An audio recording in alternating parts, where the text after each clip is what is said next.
ስለዚህ አብዛኛው ሶሻል ሚዲያ ላይ እነዚህን አኒሜሽኖች አይቷቸዋል።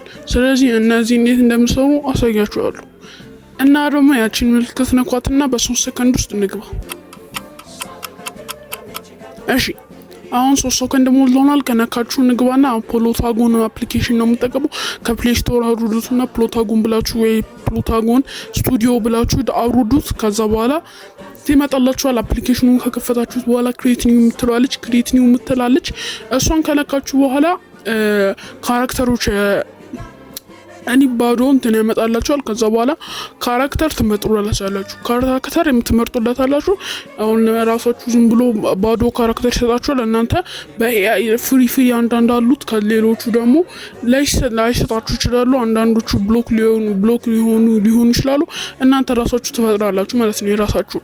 ከዛ እነዚህ እንደምፈልጉት አሁን ለምሳሌ የኔን አበበ ብለው አበበ ነው ስሙ። አሁን ለምሳሌ አበበ ስለሆነ ስሙ በቃ አበበ እንዲመስል አድርጌ ነው የምሰራው ማለት ነው።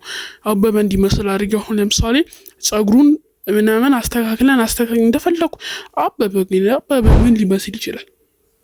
አበበ ምን ሊመስል ይችላል?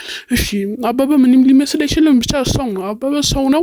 እና ደግሞ ለዚህ ሰውዬ ድምጽ ትቀዱላታላችሁ ወይም በስክሪፕት መልኩ ድምጽ የማይመቸንም የምትሉ ሰዎች እንግዲህ በስክሪፕት ትጽፉላታላችሁ። ራሱ ያወራል። የጻፋችሁለት ነገር ካደም ካረጋላችሁለት ያወራል። ልክ እኔ መጀመሪያ መግቢያ ላይ እንዳሳየዋችሁ ማለት ነው። እንደሱ ያደርግላችኋል ማለት ነው። ስለዚህ አሁን ታረጋላችሁ ይሁን የቴክስት ምልክት ያለባትን ነገር ትነኳታላችሁ። ከዛ በኋላ ሪካርድ የምትላለች በሷ ከፈለጋችሁ ወይም ደግሞ ከስሩ በቴክስት ቴክስቷን ትነጋታላችሁ በቴክስት። ከዛ በኋላ ከጻፋችሁለት በኋላ በቴክስት ያወራል። በሪካርድም አለቀ። ከዛ በኋላ አለቀ ሰራ ነው ማለት ነው አኒሜሽኑ በቃ። ካፕከት ላይ እንግባ። አይተውት ለነገሩ ካፕከት ላይ ከምንገባ እዚሁ መጨረሻ ጨርሰናል። ስለዚህ ስለጨረስን ሴቭ የምትላለሽ ካላይ ሴቭ የምትለዋን ተናኮትና ሴቭ ታደርጉታላችሁ። እንደዚህ አይነት ተነጥቶ ሴቭ ያደርጉላችኋል።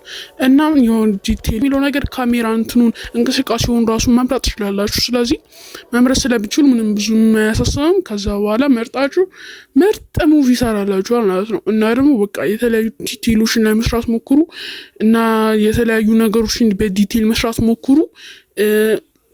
እናንተ እኔ አሁን ስላልፈቀደልኝ ነው። እናንተ ጋር ሊፈቅድ ይችላል። ለተለያዩ አኒሜሽን ካራክተሮች አሉ። እነሱን እየበረጣችሁ ስሩ እና ትወዱታላችሁ።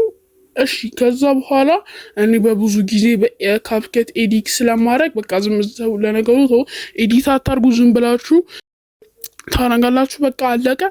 እና ይሄንን ይመስላል። እና ደግሞ ይሄ እንትኑ መላጣ ምናምን እንዲሆን ከፈለጋችሁ ነግሬያችኋለሁ ማለት ትችላላችሁ።